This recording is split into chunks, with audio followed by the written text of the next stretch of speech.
Assalamualaikum warahmatullahi wabarakatuh. Perkenalkan, nama saya Rika Mariana Kasibulan, NPM 186, dosen pengampu Ibu Yunita Lasma Siregar MPD, mata kuliah Asas dan Falsafah Pendidikan Jasmani. Saya dari kelompok 2 ingin menjelaskan tentang materi sejarah perkembangan jasmani di Indonesia, yaitu pada zaman kerajaan sekitar abad yang keempat, zaman kolonial Belanda, zaman pendudukan Jepang, dan zaman kemerdekaan. Pada zaman kerajaan sekitar abad yang keempat di Indonesia, kondisi dan peran pendidikan jasmani belum berkembang seperti saat ini. Namun sudah terdapat beberapa bentuk kegiatan fisik yang terkait dengan kehidupan masyarakat pada masa itu. Ada beberapa poin yang menggambarkan kondisi dan peran pendidikan jasmani pada zaman kerajaan. Yang pertama, kegiatan fisik dalam kehidupan sehari-hari. Yang kedua, latihan militer dan pertahanan. Yang ketiga, upacara keagamaan dan ritual. Yang keempat, peran dalam pembentukan karakter dan kepemimpinan. Yang kelima, olahraga tradisional dan hiburan. Dan yang terakhir, yang keenam, pengaruh agama Hindu-Buddha. Yang berikutnya, pendidikan pada zaman kolonial Belanda. Pada zaman kolonial, pemerintah Belanda menyediakan sekolah yang beraneka ragam bagi orang Indonesia untuk memenuhi kebutuhan berbagai lapisan masyarakat.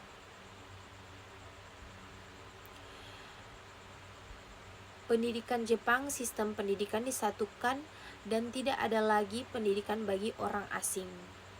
Berikut adalah beberapa pengaruh utama penjajahan Belanda terhadap perkembangan pendidikan jasmani di Indonesia. Yang pertama, struktur pendidikan. Yang kedua, aksesibilitas. Yang ketiga, pengaruh budaya. Yang keempat, pengembangan sumber daya manusia. Yang berikut, pendidikan jasmani pada masa penjajahan Jepang.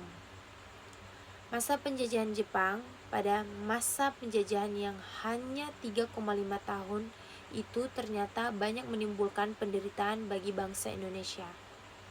Hal ini karena Jepang sedang berperang melawan sekutu dan Indonesia merupakan sumber bahan makanan dan bahan mentah serta tenaga kerja yang murah untuk mendukung peperangan itu. Berikut ini adalah beberapa pengaruh utama penjajahan Belanda terhadap perkembangan pendidikan jasmani di Indonesia. Yang pertama, militeristik. Yang kedua, pendidikan yang lebih sistematis dan terorganisir. Yang ketiga, penggunaan olahraga tradisional dan modern. Yang keempat, karakter pendidikan. Yang kelima, pembatasan dan kontrol. Yang ketujuh, fasilitas dan sarana. Yang berikut, masa sesudah Indonesia merdeka.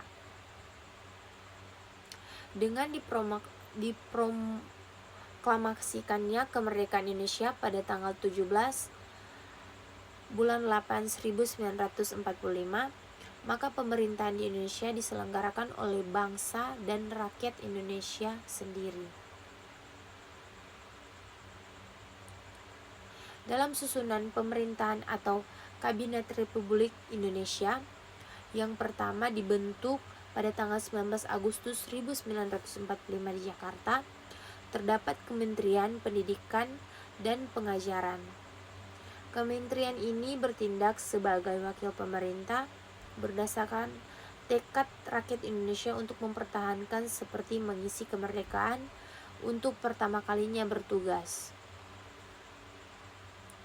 Yang pertama, menyelenggarakan latihan-latihan fisik di kalangan pemuda Indonesia untuk mencapai dan memperoleh kondisi badan yang tinggi guna memasuki angkatan perang secara besar-besaran. Yang kedua, mengusahakan rehabilitasi fisik dan mental bangsa Indonesia yang telah rusak selama masa penjajahan.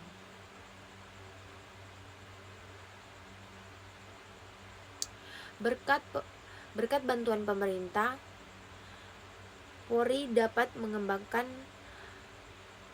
organisasinya antara lain yang pertama membangunkan kembali cabang-cabang olahraga yang terbesar dan tercerai-berai. Yang kedua, membentuk induk organisasi cabang olahraga yang belum tersusun. Yang ketiga, menerbitkan majalah atau pendidikan jasmani yang bersimbol obor menyala dan 5 gelang. Dan yang terakhir, mempersiapkan Pekan Olahraga Nasional pertama. Berikut perkembangan pendidikan jasmani masa tahun 1967 sampai sekarang. Pada masa tahun 1966, Depora dibubarkan dan tugasnya kemudian dilaksanakan oleh lembaga yang hanya berstatus direktorat, yaitu Direktorat Olahraga yang di bawah Direktorat Jenderal atau Ditjen Olahraga dan Pemuda.